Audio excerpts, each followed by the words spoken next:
The story begins with Lara Lorvan in labor pains. Her husband, Jor-El, is waiting for her and holds her newborn child in his hands. Later, we see Jor-El, as a scientist, telling the council that the planet Krypton will collapse in a few weeks. He wants control of the Codex in order to solve the problem and save their race. But in that time, General Zod raids the council and organizes a coup by killing one member of them.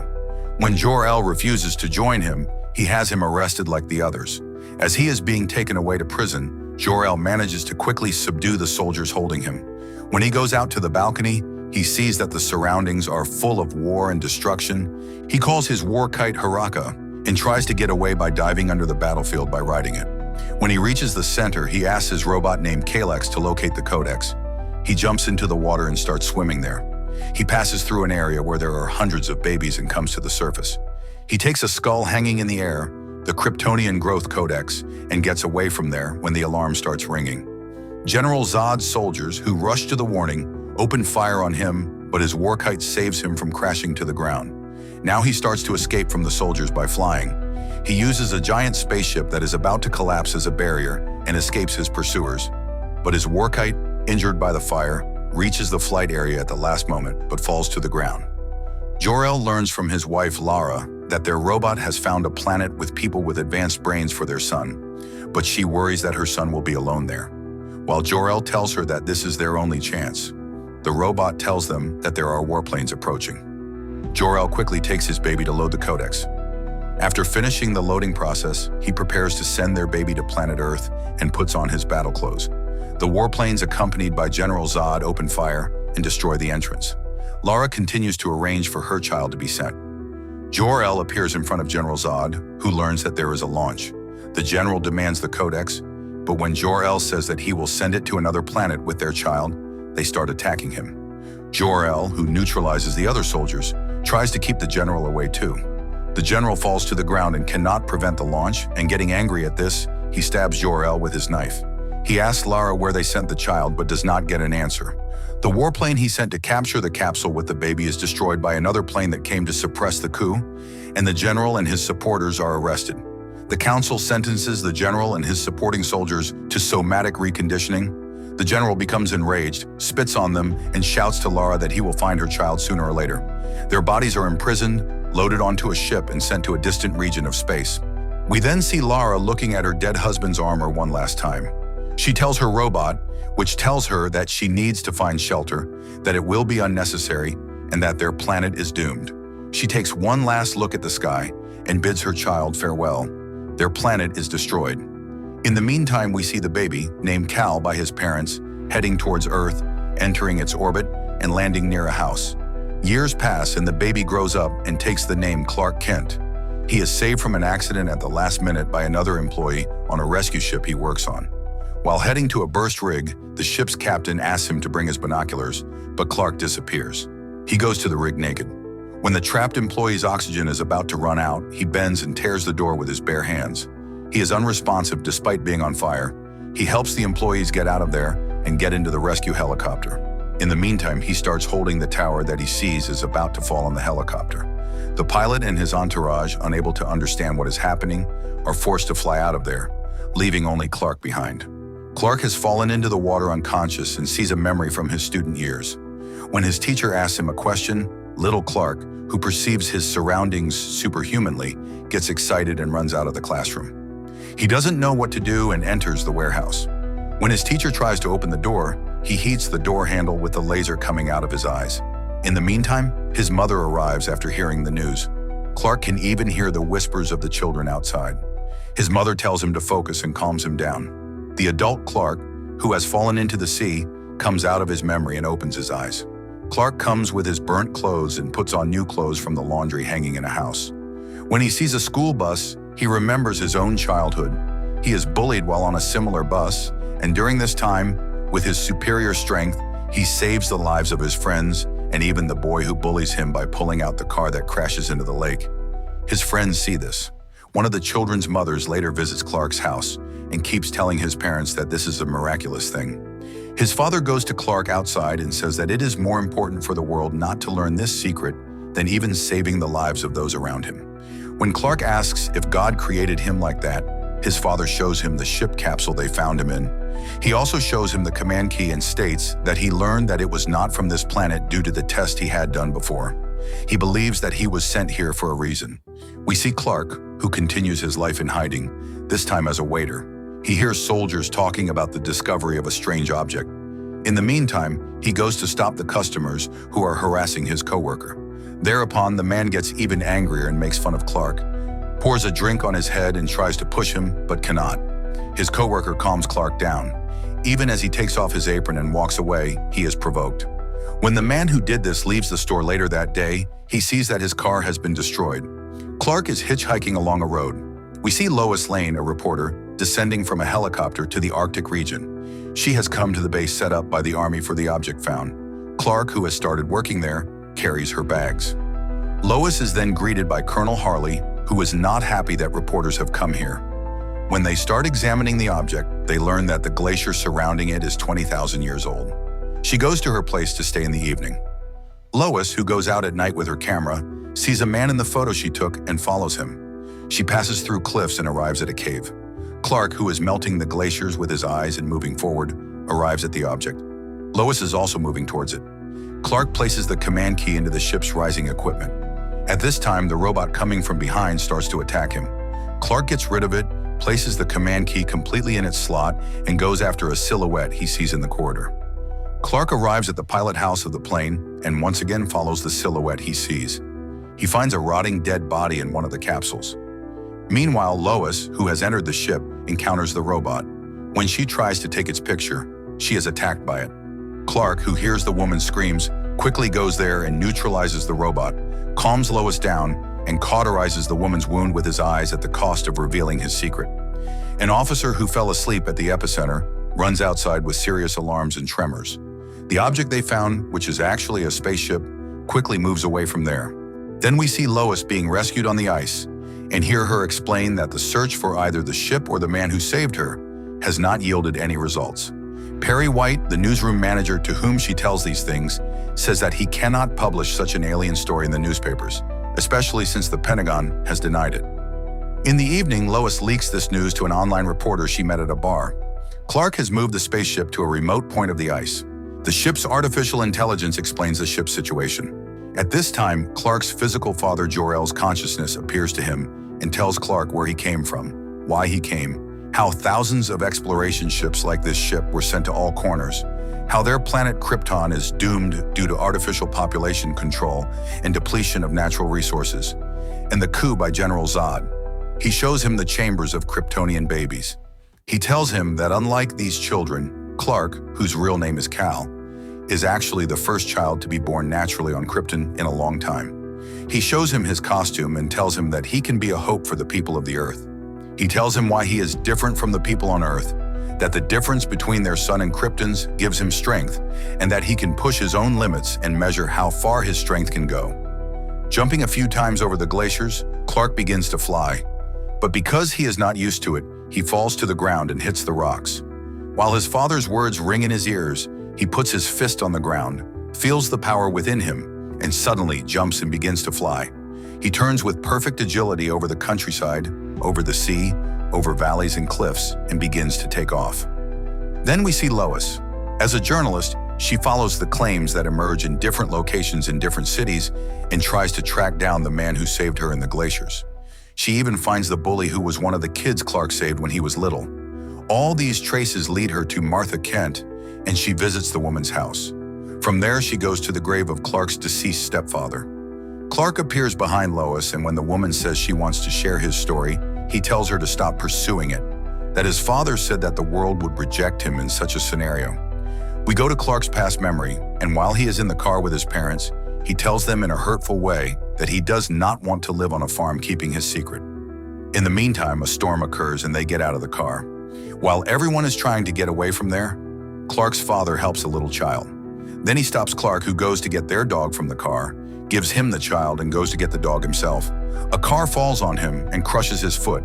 He manages to save the dog and gets out, but he cannot walk because his foot is broken and he does not want his son Clark to save him at the cost of keeping his secret. Clark tells Lois all of this and says he will continue to keep the secret out of respect for his father's wishes.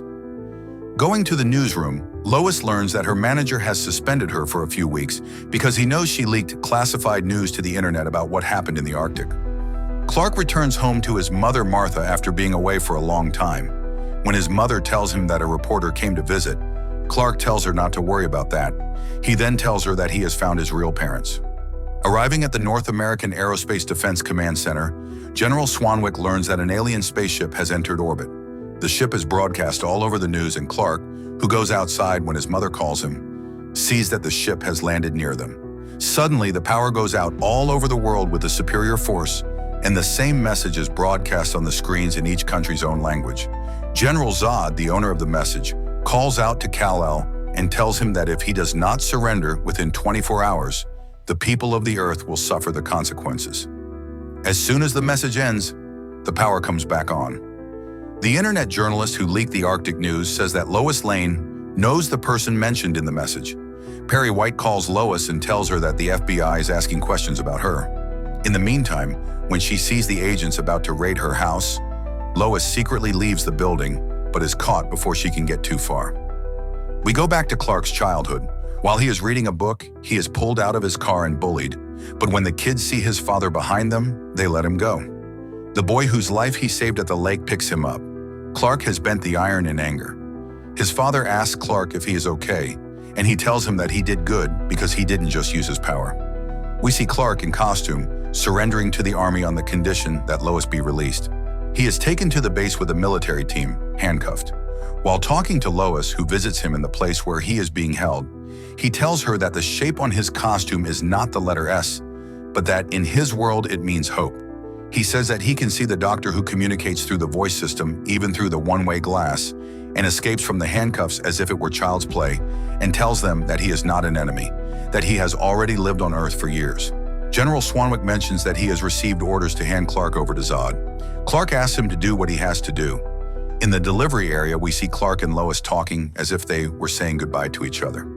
General Zod's team arrives, and one of them, the sub-commander Faora UI, introduces herself to Clark and then approaches the American soldiers and says that General Zod wants Lois to accompany him. Although the soldiers do not approve of this, Lois accepts it and gets on the spaceship with Clark. Once on the ship, Clark secretly gives the command key to Lois, while Faora goes to get equipment for Lois to breathe comfortably on the ship. They finally meet General Zod face to face, but Clark, unused to the atmosphere of this ship after years on Earth and adapting to it, becomes unwell and faints with blood coming from his mouth. He opens his eyes in civilian clothes in the garden of his house and finds General Zod telling him what happened in the past, that the Council sent him and his supporters to the Phantom Zone. They were freed from prison with the destruction of their planet. They managed to turn their Phantom projector into a hyperdriver and move on. Although they checked the colony outposts, they only found death. He says that they took the weapons and equipment they could get and started making preparations, and finally found its location thanks to the stress beacon on the old ship that Clark triggered years later. After telling Clark that his father sent the Codex and himself to the world so that Krypton's life could continue on Earth, a ship that settled nearby inflicts a major blow on Earth. General Zod asks where the Codex is. We see Clark in his costume again. He asks what will happen to the world if Krypton lives again. The general states that the Foundation must be built on something, but Clark, who is beginning to sink into the skulls around him, says he can't be a part of it. He opens his eyes while tied up on the ship, and General Zod, who is waiting over him, confesses to him that he killed his father and tells him that he will do whatever he has to do, even if he doesn't want to, as part of his duty to his people. Meanwhile, we return to the base and they detect two small ships emerging from the Kryptonian mothership and advancing aggressively. A Kryptonian soldier tells Clark that the powers he gained from the Earth's sun are useless in their ship and gives him medicine. In the room they imprisoned her in, Lois finds the slot for the command key Clark gave her and places it. Jor-El appears in front of her and tells her that he is uploaded to the ship's main memory thanks to her, introduces himself and says that he will change the ship's atmosphere and help them get out of here. The alarm starts to sound on the ship. When they go out to the corridor, Jor-El blocks the door in front of the soldiers who appear in front of them. Clark, who gained his powers due to the atmosphere change, escapes the locks. We see that the two Kryptonian ships continue on their route. Jor-El tells Lois, who he helps advance, when there will be soldiers and asks her to open fire, closes the doors he could block and takes her to where the capsules are. One of the soldiers almost catches her at the last moment, but Lois, who escapes her, moves into action, starts moving in the Earth's atmosphere, and approaches the surface. While opening his handcuffs, Clark sees his father and asks him if he knew what the Codex would do, and Jor-El tells him that he sent him to Earth to be a bridge between the two communities, and adds that he can save all the other people and also Lois, who he says is falling at the moment. Clark, who slips out of the hole he made in the ship, suddenly accelerates and flies towards Lois, saving her at the last moment before the capsule shatters and explodes. When he gets her down safely, he quickly flies away as he senses something different, and the police come to take Lois to safety. General Zod and his soldiers go to Martha's house and ask her where the capsule that Clark was born in is. When the woman does not want to tell, a soldier grabs her by the throat, realizes with her eyes that it is in the warehouse, and jumps there. She opens the capsule and looks at it, then goes back to the general and tells him that the Codex is not there.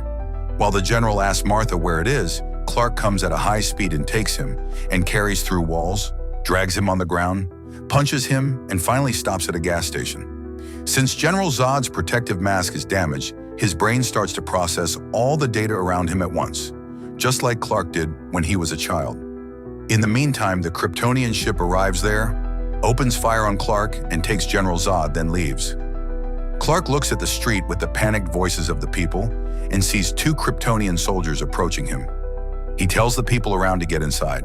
At this time, the army planes fly towards there, and they shoot, including Clark and their target. He manages to escape at the last moment, but the Kryptonian soldiers are hit. The big Kryptonian soldier jumps and attacks one of the planes and destroys it.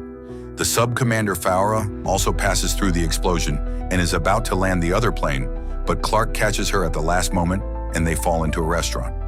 When Clark gets up, his childhood friend catches his eye and Faora knocks him to the ground. As Clark tries to attack her, Faora nimbly evades him. She tells him he is weak and dodges a few more punches, knocking him to the ground. She knocks him to the ground again and throws him into another building. Clark, who is even more enraged by the woman's words, throws her through a vehicle and a building. When he is about to attack again, the other Kryptonian soldier stops him. At this time, the army is about to approach them. When Clark is about to come to, the two Kryptonian soldiers start attacking him again. He cannot escape them and has to fight both of them together. The big Kryptonian grabs him by the throat while Faora covers his face with her hand. Enraged with all this, Clark gets rid of them by shooting lasers with his eyes. The army soldiers arrive there again to attack all three targets, including Clark, but the Kryptonian soldier throws a vehicle into one of the helicopters, causing it to crash. Clark saves an army soldier from falling at the last moment. The Kryptonian who comes after him attacks him. Faora watches the plane crash, starts to fight the army attacking her with superior speed and agility, and starts to destroy it. Clark continues to fight with the other Kryptonian soldier. While Colonel Nathan desperately shoots Faora approaching him, he orders his soldiers to open fire on the area where he is. Clark punches the Kryptonian soldier, lifts him up, and sends him to the train station with one blow. When Faora is about to kill Colonel Nathan, Clark stops her at the last moment and tears the woman's mask apart. The train carriage thrown by the other Kryptonian soldier falls on Clark, then Faora stops the missile launched by the army with her hand. The Kryptonian ship arrives there and destroys the army's planes, takes two Kryptonian soldiers, and goes away again. The soldiers approach the place where Clark fell, but do nothing to the caped man who rises, while Colonel Nathan, who arrives there, says that he is not their enemy. Clark flies straight to his mother, and the woman who took the photo album tells him that she is okay and hugs him. Meanwhile, Lois arrives and says that she knows how to stop them. Returning to the mothership, General Zod learns that his Kryptonian soldiers have found out that the Codex is embedded in Cal's, aka Clark's, cells. He orders his planes to split in two, sending one part to one side of the Earth and the other to the other side. The army follows this and is triggered. One of the ships is fixed in the middle of the sea, while the other slowly positions itself toward the middle of the city. General Zod gives the order and starts firing with his own ship to the Earth. The water particles around the other ship fly into the air, and when that ship starts firing too, the vehicles and objects around the main ship fly into the air and fall to the ground in an instant. Panic occurs around, and the people start to run away. A scientist with the army tells General Swanwick that they are terraforming. One of the soldiers tells General Swanwick that Colonel Nathan is coming there with Superman, telling the general, who is surprised by the name that the people gave Clark that name. Clark, Lois, and Colonel Nathan bring General Swanwick, the ship that Clark came to Earth with, and tell him that since it uses the same technology as the ships the Kryptonians are currently attacking Earth with, they can use it to stop them and create a singularity. Once the general approves of this plan, they set into motion, and Clark flies straight to one of the ships. As the Kryptonian ships continue their operations, General Zod leaves command of this ship to Fora, saying that he will get to the other one. The army is heading to one ship, and Clark is heading to the other. General Zod, who has come out, takes off his mask and manages to focus the data that fills his brain with the atmosphere of the world in one direction. He enters the other ship and tells the consciousness of Jor-El that appears inside that he cannot stop him, and takes control of the ship with the command key he placed himself. Arriving at the other ship, Clark coughs and nearly loses his balance due to the kryptonization of the immediate surroundings. When he regains consciousness, he begins to fight the ship's robot that attacks him. He tries to escape from the robotic arms, but he can't. At that moment, the Army's planes fire rockets at the other ship, but the ship's gravity shield blows them around. Not only the rockets of the planes attacking the ship, but also the planes themselves are blown around by the gravity shield. People in panic begin to evacuate the buildings and run away as they start to collapse. Jor-El's consciousness tries to convince General Zod one last time, but fails, and the general destroys him and moves the ship. As Clark's body weakens due to the changing atmosphere, the ship's robotic arms grab him and throw him into the center of the fire.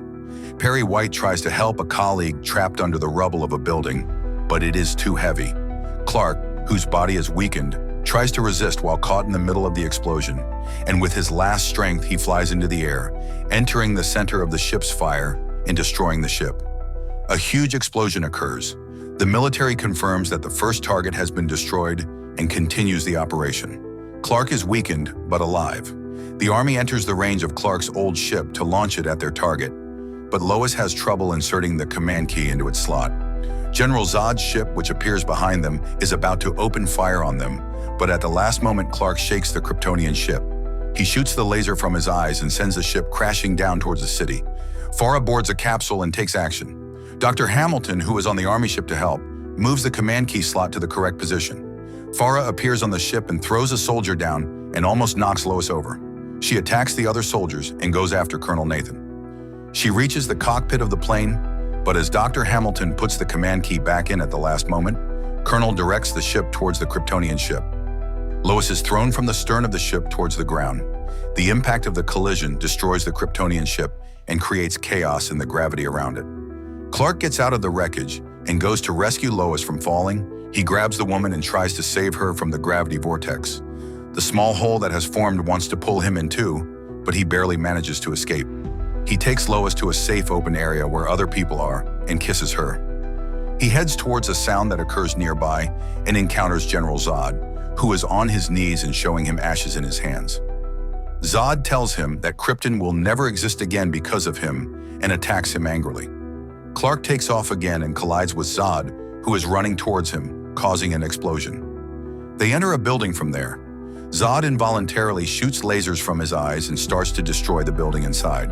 And when he can barely control himself, he escapes outside. Clark starts to fly out of the collapsed building too, and stops by hitting the foundation of another building in front of the eyes of the people around. Zod comes there and pushes a truck full of chemicals on him, causing it to explode. Clark easily dodges this, but Zod starts to attack again. They fight and Clark seems to gain the upper hand, but he is distracted by the car that falls on him and starts to be thrown upwards by the blow he received from Zod. The general says that he will not stop until one of them is dead and starts to jump up the building. Clark flies at him and they collide and are thrown in different directions. Clark flies towards Zod again, and when he sees the general about to hit him with a metal beam, he melts the beam with laser, but is hit when he closes his eyes. Zod boasts that he has been through military training all his life, rips off his armor, and hangs in the air with his Krypton suit. Clark flies at him and they start to fight. Although Clark gains the upper hand several times in a row, Zod manages to escape by flying. Clark continues to fly after him, gaining even more speed.